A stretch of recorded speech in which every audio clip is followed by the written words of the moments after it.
नमस्कार, जय हिंद बच्चों। आज हम एक बार फिर लेकर हाजिर हैं 10वीं कक्षा के इतिहास के कुछ महत्वपूर्ण प्रश्नों का संग्रह, जो आपके आने वाले एग्जाम के लिए काफी महत्वपूर्ण है। तो चलिए शुरू करते हैं। हमारा पहला प्रश्न है, मुंबई में पहला कपड़ा मिल कब स्थापित हुआ, यानी कब खुला? तो इसका सही ऑप्शन चले जाएगा ऑप्शन नंबर डी, यानी 1854 में। आगे बढ़ते हैं। अगला प्रश्न है, 10 घंटे का आंदोलन कहाँ चला था? तो ये चला था इंग्लैंड में। अगला प्रश्न है, भारत में मजदूरी बोर्ड की स्थापना किस पंचवर्षीय योजना में की गई थी? तो ये तृतीय पंचवर्षीय योजना में की गई थी। आगे बढ़ते हैं। 1907 में जे.एन. टाटा ने भारत का पहला लौह और इस्पात संयंत्र किस जगह स्थापित किया था? तो ये सही ऑप्शन चले जाएगा हमारा टाटा जी का जो लौह इस्पात है, ये जमशेदपुर में। अगला प्रश्न है, फ्लाइंग शटल मिशन का निर्माण किसने कराया था, किसने किया? तो फ्लाइंग शटल जो है, इसका निर्माण जॉन केन ने कराया था। अगला प्रश्न है, स्टेपी लैम्प का आविष्कार किसने किया? तो स्टेपी लैम्प का आविष्कार हेम्फ्री डेवी ने किया था। आगे बढ़ते हैं। भारत में Tata hydro electronic power station की स्थापना कब हुई? तो ये हुई थी 1910 ईस्वी में। आगे बढ़ते हैं। इंग्लैंड में औद्योगिक क्रांति किस उद्योग से आरंभ हुआ? तो इंग्लैंड का औद्योगिक क्रांति वस्त्र उद्योग से आरंभ हुआ था। आगे बढ़ते हैं। कपास ओटने की मशीन किसने बनाई थी? कपास यानी रुई से जो उसका दाना निकाला जाता है, उसको निकालने की मशीन जो बनाई थी, वो इली व्हिटनी ने बनाई थी। अगला प्रश्न है, निम्नलिखित में कौन औद्योगिक क्रांति का चरण नहीं है? तो औद्योगिक क्रांति का चरण नहीं है बोला गया है। तो हमारा धर्म सुधार आंदोलन, तो देखिए औद्योगिक से हमारे धर्म का कोई लेना देना है, मतलब पहला ही आंसर रह जाएगा। इसके अलावा अगर पूछा जाए औद्योगिक क्रांति का कारण है, तो उसके अंतर्गत हमारा आ जाएगा राजकीय संरक्षण, कृषि क्रांति और वैज्ञानिक आविष्कार। चलिए आगे बढ़ते हैं। जल शक्ति से चलने वाला पावरलूम का निर्माण किसने किया था? तो इसका निर्माण एडमंड कार्टराइट ने किया था। अगला प्रश्न है, 1928 के ग्राइप वाटर के कैलेंडर पर किस भगवान का चित्र अंकित था? तो कौन सा भगवान था? तो ये विद्या देवी, मतलब सरस्वती माँ की तस्वीर लगी हुई थी। अगला प्रश्न है, पहला वाष्प इंजन किसने बनाया था? तो ये सीधी सी बात है, बच्चे से हम लोग पढ़ रहे हैं, जेम्स वाट ने। आगे बढ़ते हैं। 20वीं शताब्दी में आयोजित कपड़े के मैनचेस्टर के लेबल पर किस प्रकार के चित्र छपे होते थे? तो ये महाराज रणजीत सिंह के चित्र छपे होते थे। अगला प्रश्न है, लोहा गलाने की प्रक्रिया की खोज किसने करी थी? तो ये करी थी अब्राहम डर्बी ने। अगला प्रश्न है, निम्नलिखित में किस कारण से अधिक इंग्लैंड में औद्योगिक क्रांति को बढ़ावा मिला? यानी इंग्लैंड में औद्योगिक क्रांति को जो बढ़ावा मिला, उसमें सबसे अधिक कारण किसका रहा? तो उद्योगों के राजकीय संरक्षण का। अगला प्रश्न है, AITUC यानी अतुक का प्रथम अध्यक्ष किसे बनाया गया? तो इसका लाला लाजपत राय को बनाया गया।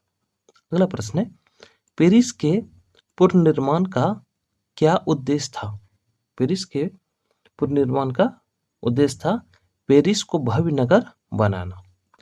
अगला प्रश्न है, लंदन में श्रमिकों के लिए आवासीय योजना बनाने का मुख्य कारण क्या था? तो श्रमिकों के विद्रोह की आशंका को दबाना, इसलिए उसके लिए अलग से मकान बना दिया गया। अगला प्रश्न है, गार्डन सिटी की अवधारणा किसने विकसित की थी? तो ये एबेनेजर हवार्ड ने करी थी। अगला प्रश्न है, अस्थायी कृषि के प्रभाव से कैसे जमाव संभव हुआ? जमाव मतलब एक जगह आदमी लोग कैसे बसने लगे अस्थायी कृषि के प्रभाव से? तो इसका सही आंसर चल जाएगा संपत्ति। देखिए अस्थायी कृषि हुई तो लोगों के पास संपत्ति एकत्र हुआ, अब उस संपत्ति को छोड़ के लोग जाना नहीं खोज रहे थे, इसलिए उसका एक जगह स्थिरता बनी रही। अगला प्रश्न है, लंदन में अनिवार्य प्राथमिक शिक्षा कब लागू किया गया? तो ये 1970 में। अगला प्रश्न है, 1870 में। अगला प्रश्न है, पूंजीपति वर्ग के द्वारा किस वर्ग का शोषण किया गया? तो ये श्रमिक वर्ग का शोषण किया गया। अगला प्रश्न है, जनसंख्या का घनत्व सबसे अधिक कहाँ होता है? तो साधारण सी बात है, महानगरों में। अगला प्रश्न है, कौन सा सामाजिक वर्ग बुद्धिजीवी वर्ग के रूप में उभर कर आया? तो ये मध्यम वर्ग जो है बुद्धिजीवी वर्ग के रूप में उभर कर आया। अगला प्रश्न है, सीमांत व्यवस्था से हटकर किस प्रकार की शहरी व्यवस्था की प्रवृत्ति बढ़ी? तो प्रगतिशील प्रवृत्ति जो थी वो बढ़ गई। अगला प्रश्न है, शहर को आधुनिक व्यक्ति का किस प्रकार का क्षेत्र माना जाता है? तो ये शहर को जो है ये प्रभावशील व्यक्ति यानी प्रभावशील क्षेत्र माना जाता है। अगला प्रश्न है, 1810 से 1880 तक लंदन की आबादी 10 लाख से बढ़कर कहां तक पहुंच गई? तो ये 10 लाख से 40, मात्र केवल 70 वर्षों में ये आबादी 40 लाख बढ़ गई। अगला प्रश्न है, एक प्रतियोगी एवं उद्यमी प्रवृत्ति से प्रेरित किस प्रकार की अर्थव्यवस्था लागू की गई? तो इससे हमारा मृदा प्रधान अर्थव्यवस्था लागू की गई। अगला प्रश्न है, आधुनिक काल में औद्योगिकरण ने किसके स्वरूप को गहन रूप से प्रभावित किया? तो हमारा ये जो है शहरीकरण को बहुत अधिक प्रभावित किया था। अगला प्रश्न है, जिगुरात कहाँ बनवाए गए? तो ये सुमेर में बनवाए गए थे। अगला प्रश्न है, लंदन में भूमिगत रेल यानी मेट्रो जिसको कहते हैं किस वर्ष आरंभ हुआ? तो लंदन में ये 1863 ईस्वी में ही आरंभ हो गया था। अगला प्रश्न है, मुंबई में किस वर्ष प्रेसिडेंट की राजधानी बनी? यानी मुंबई कब प्रेसिडेंट की राजधानी बनाई गई थी? ये 1819 ईस्वी में बनाई गई थी। अगला प्रश्न है, देवगानेर मत्स्य आगमन नामक उपन्यास में किस महानगर का वर्णन है? तो इसमें कोलकाता का वर्णन है।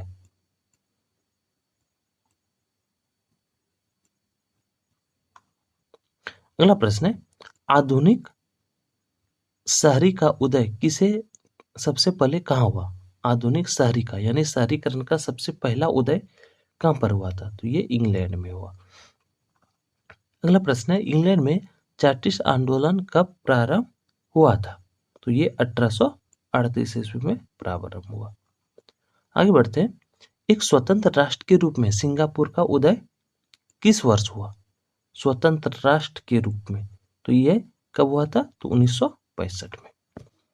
अगला प्रश्न है, मुंबई में किराया कानून किस वर्ष लागू किया गया? किराया कानून, तो ये 1918 ईस्वी को प्रारंभ हुआ। अगला प्रश्न है, फाहियान के अनुसार पाटलिपुत्र नगर वाले प्रतिवर्ष बुद्ध और बोधिसत्व का जुलूस कितने रथ पर निकालते थे? तो फाहियान ने बताया कि यह 20 रथों पर निकाला जाता था। अगला प्रश्न है, पटना में गोलघर का निर्माण किस वर्ष हुआ? तो ये 1786 ईस्वी में हुआ था। अगला प्रश्न है, the bitter cry of outcast London के लेखक कौन थे? तो ये इसके लेखक एंड्रयू मियर्स।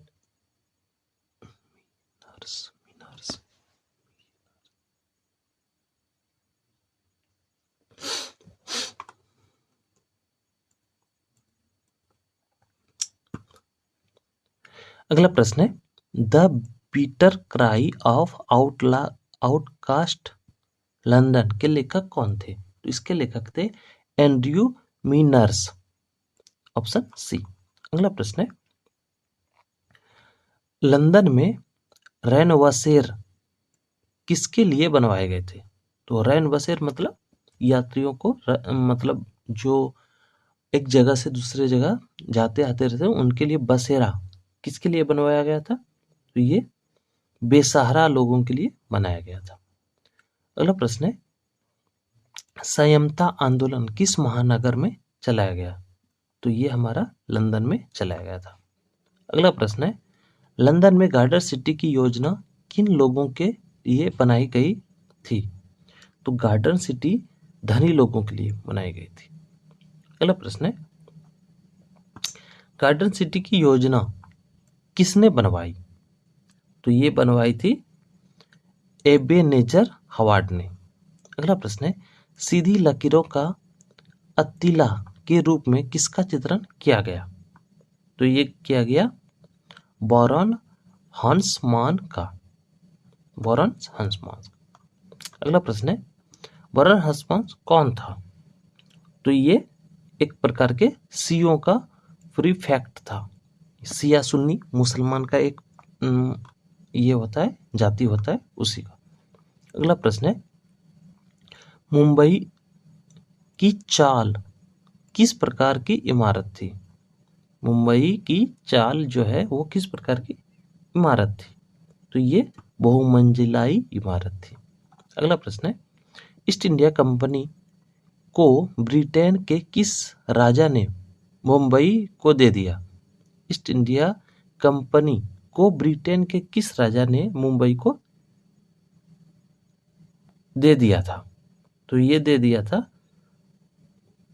चार्ल्स द्वितीय ने। अगला प्रश्न है, निम्नलिखित में किस फिल्म के गाने में मुंबई के अंतर्विरोध आयाम को दिखलाया गया है? तो ये CID नामक फिल्म के गाने में दिखाया गया है। अगला प्रश्न है, दादा साहेब फाल्के ने निम्नलिखित में किस फिल्म का निर्माण किया था? तो दादा साहेब फाल्के ने राजा हरिश्चंद्र नामक फिल्म का निर्माण किया गया था। यह उसका पहला फिल्म भी था। अगला प्रश्न है, मगध साम्राज्य की प्राचीनतम राजधानी कहाँ स्थित थी? तो ये हमारा राजगिरी में स्थित था। मगध की राजधानी राजगिरी। अगला प्रश्न है, आधुनिक नगर का विकास कब से हुआ? तो ये हुआ औद्योगिक क्रांति के से, जब से औद्योगिक क्रांति शुरू हुई। अगला प्रश्न है, पाटलिपुत्र किसके शासनकाल में मगध की राजधानी बनी? तो ये उदयन के समय में, राजा उदयन के समय में। अगला प्रश्न है, आधुनिक नगर के उदय में किस कारण का योगदान नहीं था? यहाँ पे नहीं बोला गया है। तो उपनिवेशवाद का तो था ही, लोकतांत्रिक आदर्शों का भी था और औद्योगिक पूंजीवाद का भी था। तो नहीं अगर बोला जाए तो हमारा ऑप्शन सी चला जाएगा। शैक्षणिक केंद्रों की स्थापना का कोई योगदान नहीं रहा। अगला प्रश्न है, मेगास्थनीज ने पाटलिपुत्र की यात्रा किसके समय में की थी? तो मेगास्थनीज जो पाटलिपुत्र आए थे वो चंद्रगुप्त मौर्य के समय में आए थे। अगला प्रश्न है, विश्व कृपाचांतम शहर कहाँ बसे हैं? तो ये मेसोपोटामिया में बसे हैं। अगला प्रश्न है, सख्त श्री हरमंदी सख्त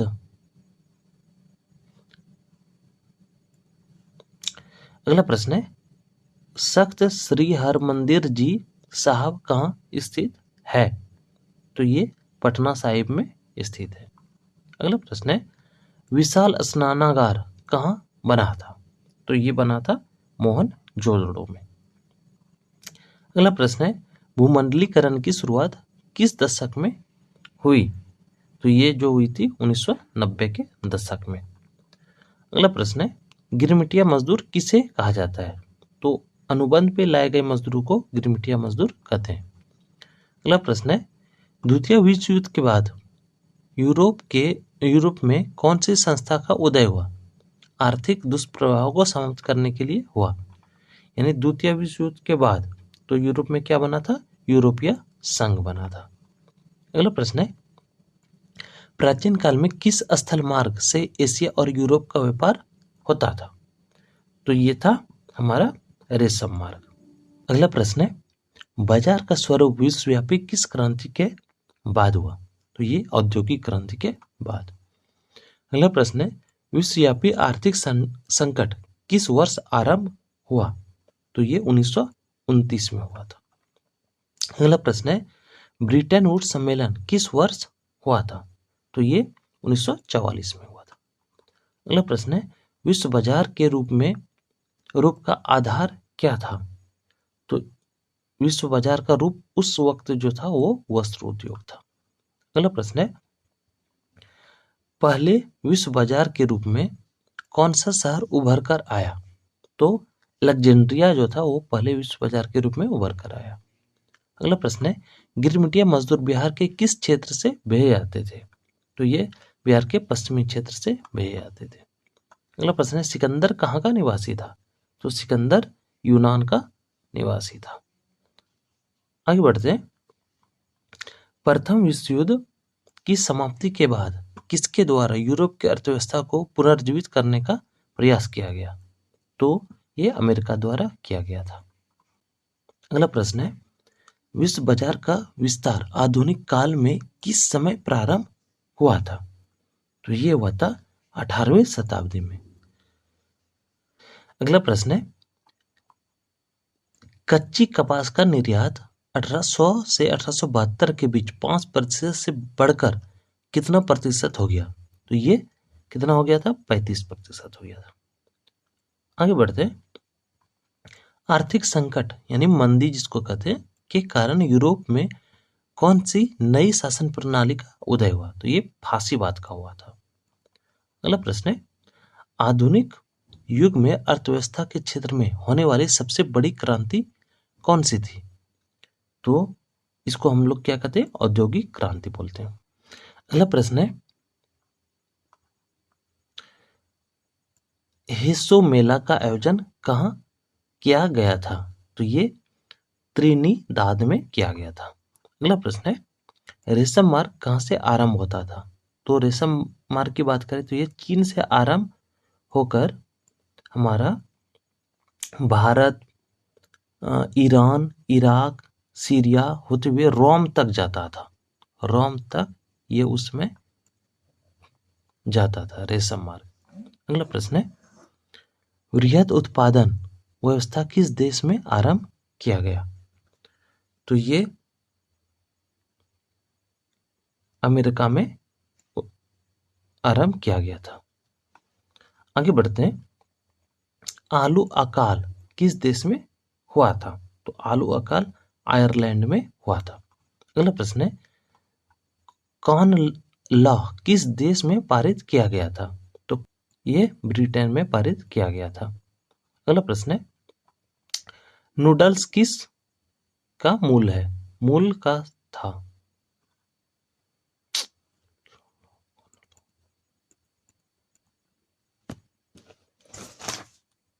हम्म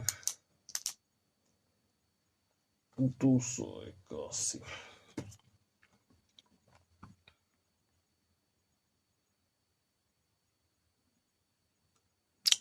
अगला प्रश्न है, कॉर्न लॉ किस देश में पारित किया गया था? तो ये ब्रिटेन में पारित हुआ था। आगे बढ़ते हैं, नूडल्स किस मूल का था? तो देखिए नूडल्स हो गया ये चीन का था। अगला प्रश्न है, अंतर्राष्ट्रीय आर्थिक विनिमय का प्रवाह किस प्रकार के प्रवाह पर आधारित नहीं है? यहाँ पे नहीं पूछा गया है। तो अंतर्राष्ट्रीय आर्थिक विनिमय उद्योग पर आधारित नहीं होता है। इसके अलावा हमारा पूंजी, श्रम और व्यापार पर आधारित होता है। अगला प्रश्न है, इंग्लैंड कपास का आयात मुख्य रूप से कहां से करता था? 100 होना चाहिए। इंग्लैंड कपास का आयात मुख्य रूप से कहां से करता था? तो ये भारत से करता था। अगला प्रश्न है, यूरोपीय राष्ट्रों ने अफ्रीका का आपसी बंटवारा किस वर्ष किया? तो ये 1885 ईस्वी में किया था। अगला प्रश्न है, ब्रिटेन सरकार ने गिरमिटिया श्रमिक की व्यवस्था किस वर्ष समाप्त कर दी थी? तो ये 1921 ईस्वी में समाप्त कर दी थी। अगला प्रश्न है, आर्थिक महामंदी से कौन देश सबसे कम प्रभावित हुआ? तो ये फ्रांस सबसे कम प्रभावित हुआ। अगला प्रश्न है, ओलावा सम्मेलन किस वर्ष हुआ था? तो ओलावा सम्मेलन जो है वो 1932 में हुआ था। अगला प्रश्न है, विश्व व्यापार संगठन की स्थापना किस वर्ष की गई थी? तो ये 1995 में करी गई थी। अगला प्रश्न है, G3 का स्थापना कब हुई? तो G3 का स्थापना 1975 ईस्वी में हुआ। आगे बढ़ते हैं, संयुक्त राष्ट्र मौद्रिक एवं वित्तीय सम्मेलन किस वर्ष हुआ था? तो ये 1944 ईस्वी में हुआ था। अगला प्रश्न है, यूरोपीय इकोनॉमिक्स कम्युनिटी की स्थापना किस वर्ष हुई थी? तो ये 1957 में हुई थी। आगे बढ़ते हैं, कॉनला द्वारा ब्रिटेन में किस अनाज का आयात प्रतिबंध कर दिया गया था? तो ये मक्का का जो है आयात प्रतिबंध कर दिया था। अगला प्रश्न है, 1820 से 1914 के बीच विश्व व्यापार में कितने गुने की वृद्धि हो चुकी थी? तो इसमें 25 से 40 गुना तक की वृद्धि हो गई थी। अगला प्रश्न है, भारत के किस प्रदेश में अधिकांश गिरमिटिया श्रमिक बाहर ले जाए गए? तो भारत के जो है वो उत्तर प्रदेश क्षेत्र में और बिहार, यहाँ बिहार ऑप्शन में नहीं है इसलिए उत्तर प्रदेश, सबसे ज्यादा उत्तर प्रदेश क्षेत्र से गिरमिटिया मजदूरों को बाहर ले जाया गया था। अगला प्रश्न है, पास्ता सिसिली में किसके द्वारा ले जाया गया? तो पास्ता जो है वो सिसिली अरबों द्वारा ले जाया गया था। अगला प्रश्न है, धन निष्कासन के सिद्धांत का प्रतिपादन किसने किया था? तो इसका प्रतिपादन दादा भाई नौरोजी ने किया था। अगला प्रश्न है, भारत में केनाल कॉलोनी किस प्रांत में बनाई गई? तो ये जो है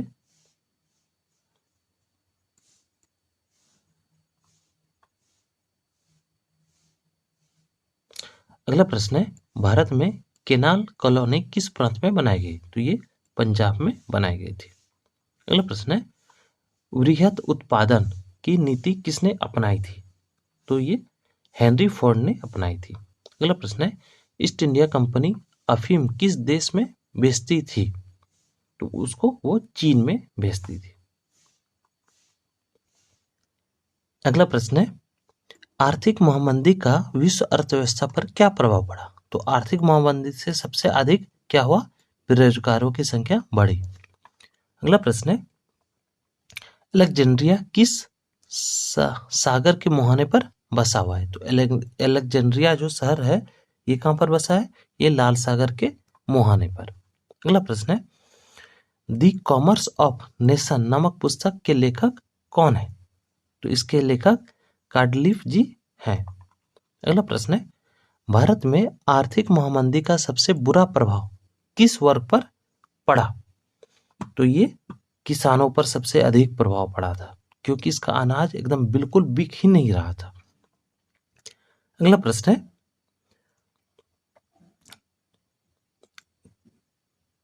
क्रिस्टोफर कोलंबस आलू कहां से यूरोप ले गया?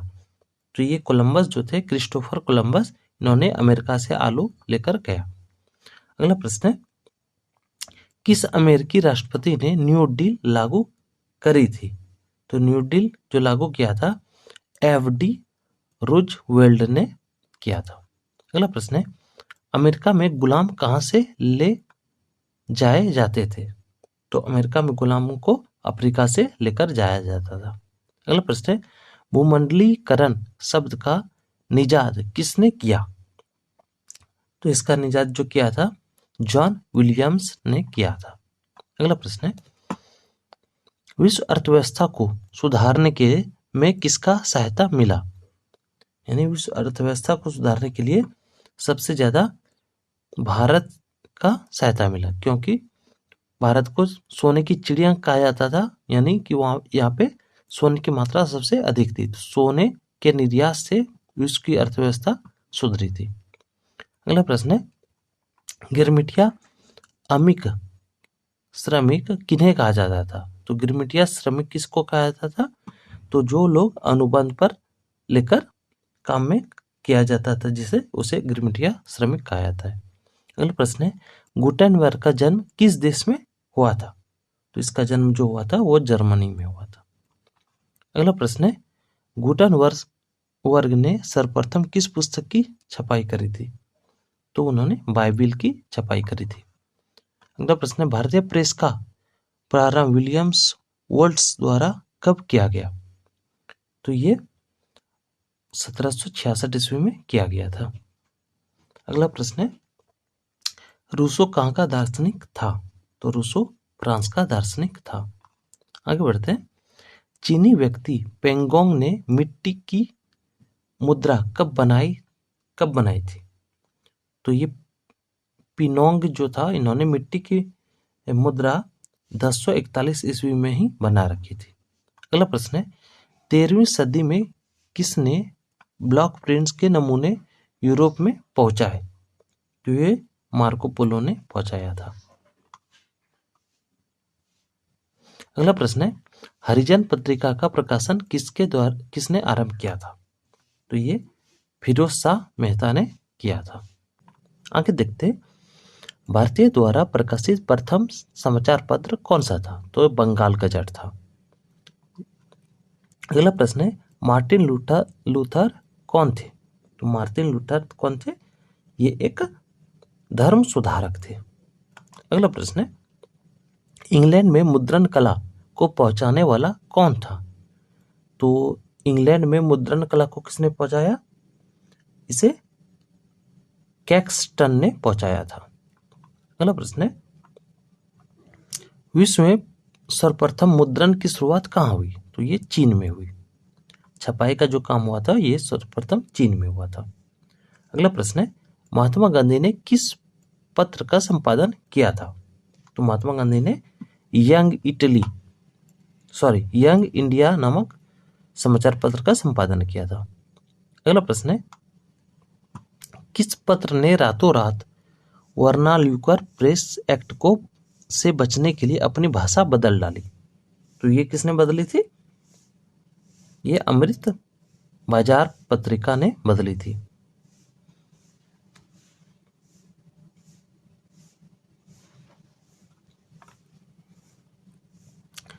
अगला प्रश्न है, किस देश ने सिविल सेवा परीक्षा में मुद्रित पुस्तकों की मांग बढ़ाई? तो ये चीन ने बढ़ाई थी।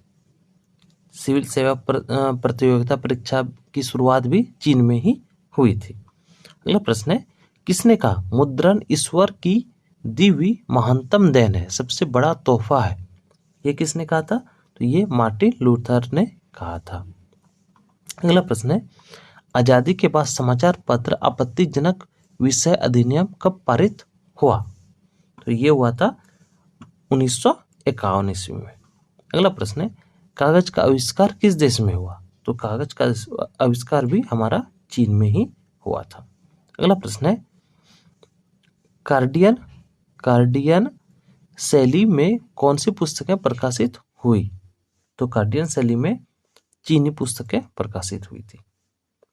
अगला प्रश्न है, वुड ब्लॉक छपाई की तकनीकी सबसे पहले कहाँ विकसित की गई थी? तो ये भी चीन में ही की गई थी।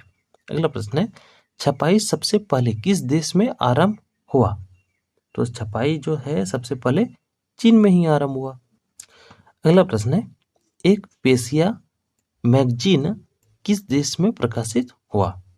तो ये इंग्लैंड में प्रकाशित हुआ था। अगला प्रश्न है, यूरोप में कागज बनाने का पहला कारखाना कहाँ खोला गया? तो ये जर्मनी में खोला गया था। अगला प्रश्न है, छापाखाना का आविष्कार किसने किया? तो छापाखाना का आविष्कार गुटेनबर्ग ने किया था। अगला प्रश्न है, बेलनाकार प्रेस का आविष्कार किसने किया था? तो बेलनाकार प्रेस का आविष्कार रिचर्ड एम ने किया था। अगला प्रश्न है, भारत में पहला छापाखाना किन लोगों ने बनाया था? तो पुर्तगालियों ने बनाया था। अगला प्रश्न है, भारत में छापाखाना पहली बार कहाँ खोली गई थी? तो यह गोवा में खोली गई थी। अगला प्रश्न है, निम्नलिखित में गुलामगिरी के लेखक कौन थे? तो गुलामगिरी के जो लेखक है वो ज्योतिबा फुले हैं। अगला प्रश्न है, आरंभिक मानव अपने भावों की अभिव्यक्ति किस माध्यम से व्यक्त करता है? तो वह आरंभिक मानव यानी शुरुआती में मानव जो अपने भाव की अभिव्यक्ति व्यक्त करता था वो चित्र बनाकर करता था। उसके बाद उन्होंने बोलना सीखा। अगला प्रश्न है, अमृत बाजार पत्रिका का प्रकाशन किसने आरंभ किया था? तो इसका अमृत बाजार पत्रिका जो है ये मोतीलाल घोष ने किया था। अगला प्रश्न है, ब्लॉक प्रिंटिंग का चलन किससे आरंभ हुआ? तो ब्लॉक प्रिंटिंग का चलन जो है ये जब अक्षरों की छपाई होने लगी तब से आरंभ, यानी अक्षरों की छाप बनने से। अगला प्रश्न है, जापान में छपाई की तकनीक किसके द्वारा लाई गई थी? तो जापान में यह तकनीक जो है चीनी बौद्ध भिक्षुओं द्वारा लाई गई थी। आगे बढ़ते हैं, इंग्लैंड में पेनी चेपबॉक्स किसके लिए छापी गई? पेनी चेप बुक्स ये जो है ये सर्वसाधारण पाठकों के लिए छापी गई थी। अगला प्रश्न है, बाल गंगाधर तिलक ने मराठा का प्रकाशन किस भाषा में किया? देखिए, समाचार पत्र का नाम है मराठा, लेकिन यह मराठी भाषा में नहीं बल्कि अंग्रेजी भाषा में प्रकाशित किया गया था। अगला प्रश्न है, जापान में पहली पुस्तक किस वर्ष छपी थी? तो यह 868 ईस्वी में ही जापान में पहली पुस्तक छप चुकी थी। अगला प्रश्न है, यूरोप में वुड ब्लॉक छपाई की तकनीक कहाँ से पहुंची थी? तो ये कब पहुंची थी? तो ये 1295 में ही पहुंची थी। अगला प्रश्न है, श्रीमती एनी बेसेंट ने अपने किस समाचार पत्र का द्वारा गृह शासन आंदोलन का प्रचार किया था? तो उन्होंने न्यू इंडिया समाचार पत्र द्वारा गृह शासन का आंदोलन का प्रचार किया था। अगला प्रश्न है, फ्रांस में छपी विली चायांग न्यू पुस्तकें कैसी थी? तो ये पुस्तकें बिल्कुल सस्ती थी जो कि लोगों को आसानी से उपलब्ध की जा सके। अगला प्रश्न है, गुटेनबर्ग प्रेस में छपी पहली पुस्तक कौन सी थी? तो ये बाइबिल थी। गुटेनबर्ग ने सबसे पहला बाइबिल छपा था। अगला प्रश्न है, पंचनावे स्थापना किसने लिखी थी? तो यह जो है मार्टिन लूथर जी ने लिखा था।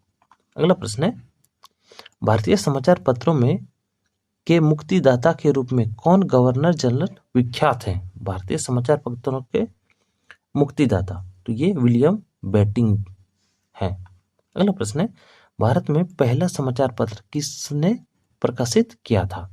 तो पहला समाचार पत्र जो है वो भी विलियम वोल्टस ने प्रकाशित किया था।